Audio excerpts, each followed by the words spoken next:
Assalamualaikum warahmatullahi wabarakatuh. Alhamdulillahilladzi bini'matihi tatimmus sholihat.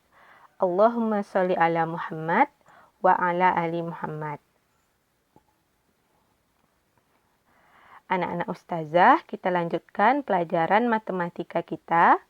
Materinya adalah tentang menghitung modus. Modus itu apa ya artinya ustazah?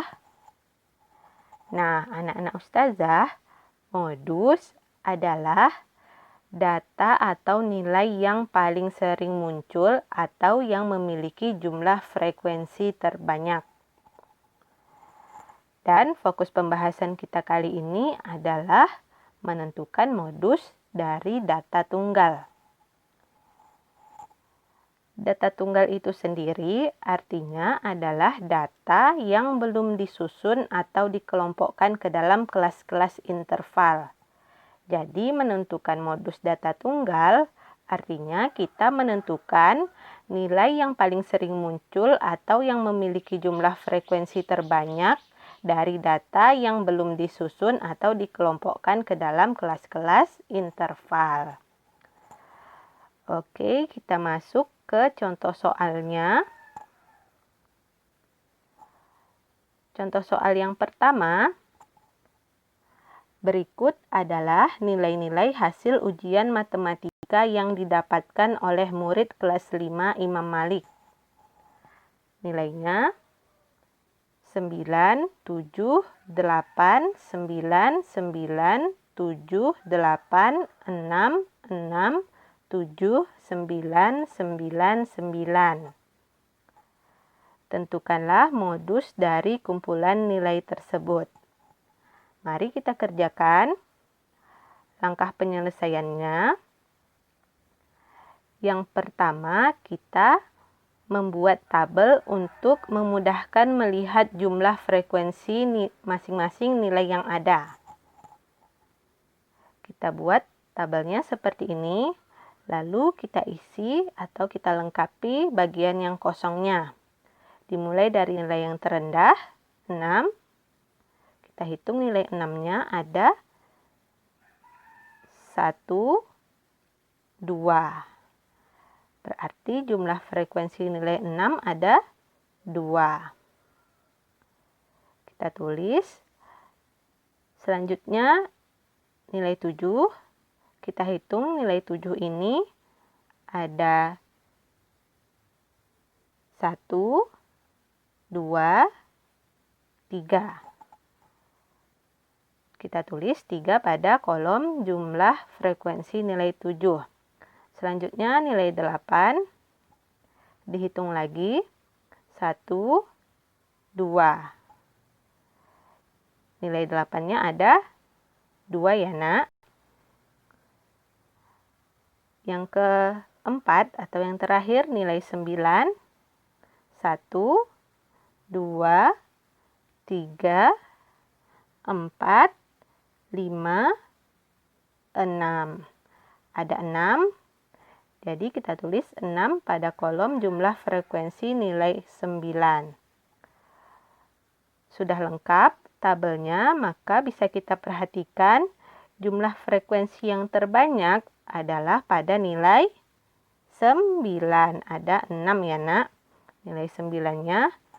Nah, jadi artinya modus dari kumpulan nilai matematika ini adalah nilai 9. Karena paling banyak munculnya nilai 9 ini. Oke, kita lanjutkan ke soal nomor 2. Berikut adalah nilai-nilai hasil ujian IPA yang didapatkan oleh murid kelas 5 Imam Malik. Nilai-nilainya ada 10, 9, 8, 10, 8, 8, 8, 9, 10, 10, 9, 7, 7. Tentukanlah modus dari kumpulan nilai tersebut. Kita kerjakan lagi dengan langkah penyelesaian yang sama seperti tadi. Pertama, kita buat tabel untuk memudahkan melihat jumlah frekuensi dari nilai-nilai yang ada. Kita buat tabelnya, lalu kita isi dengan nilai 7. Kita hitung nilai 7-nya ada 1, 2. Kita tulis 2 pada jumlah frekuensi nilai 7. Selanjutnya nilai 8. Nilai 8-nya ada berapa ya, Nak?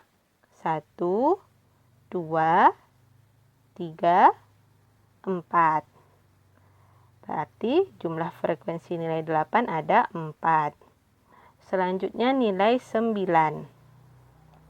Kita hitung lagi 1, 2, 3. Kita tulis pada tabel 3. Yang terakhir nilai 10 ada 1, 2, 3, 4. Oke, jumlah frekuensi nilai 10-nya ada 4. Sudah lengkap sekarang, maka kita perhatikan jumlah frekuensi terbanyak terdapat pada nilai 8 dan nilai 10, yaitu sama-sama jumlahnya 4. Nah, jadi modus dari kumpulan nilai-nilai ini adalah 8 dan 10. Nah, sampai sini sudah paham anak-anak ustazah? Sudah ya, kita lanjutkan ke contoh soal yang ketiga.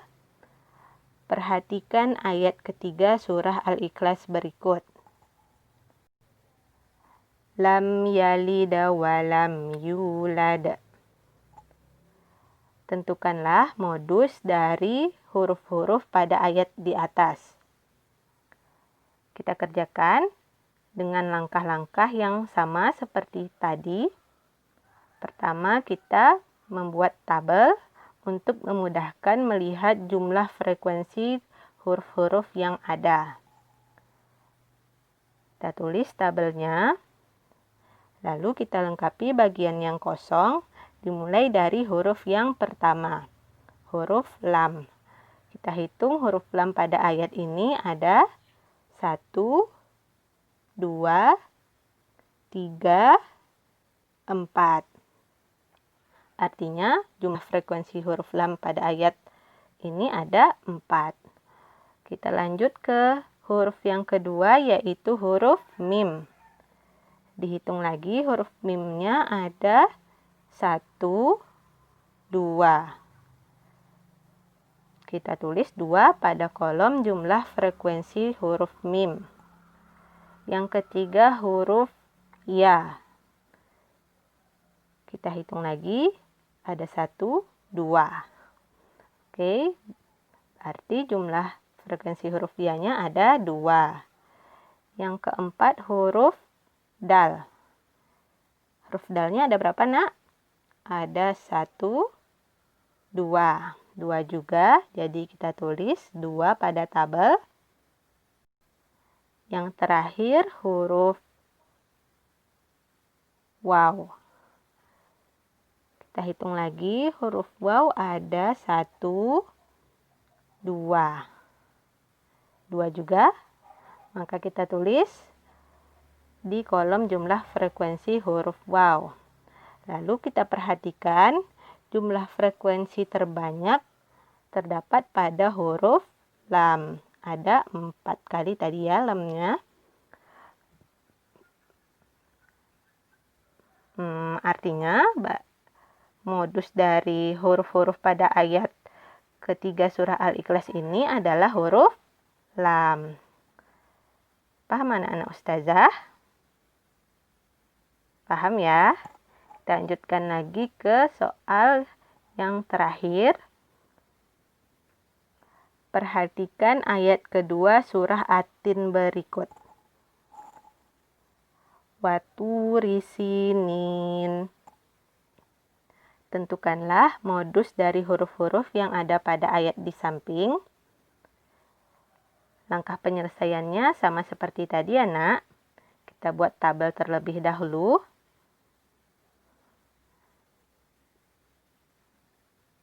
Tabelnya sama. Lalu kita mulai dari huruf yang pertama, huruf waw. Kita hitung huruf waw pada ayat kedua surah At-Tin ini. Ada 1, 2. Ditulis 2 pada kolom jumlah frekuensi huruf waw. Selanjutnya huruf yang kedua, po. Kita hitung huruf po-nya ada 1. Cuma ada 1, maka kita tulis 1 pada tabel. Yang ketiga huruf ro. Huruf ro-nya ada 1 juga ya nak. Kemudian yang keempat ada huruf sin. Huruf sinnya ada berapa nak? Ada 1 saja. Yang kelima huruf nun ada 2. Kita tulis 2 pada jumlah frekuensi huruf nun. Dan yang terakhir adalah huruf ya. Kita hitung 1, 2. Ada 2 juga. Nah, sudah lengkap. Kita perhatikan sekarang jumlah frekuensi yang terbanyak adalah pada huruf waw, nun, dan ya. Masing-masing ada 2. Maka modus dari huruf-huruf pada ayat kedua surah At-Tin ini adalah huruf waw, nun, dan ya. Nah, sampai di sini apakah anak-anak ustazah sudah paham? Semoga Allah mudahkan anak-anak ustazah untuk memahami materi kita kali ini. Nah, sampai di sini pelajaran kita. Kita tutup dengan doa kafaratul majelis. Subhanakallahumma wa bihamdika asyhadu alla ilaha illa anta astaghfiruka wa atubu ilaik. Barakallahu fikum. Assalamualaikum warahmatullahi wabarakatuh.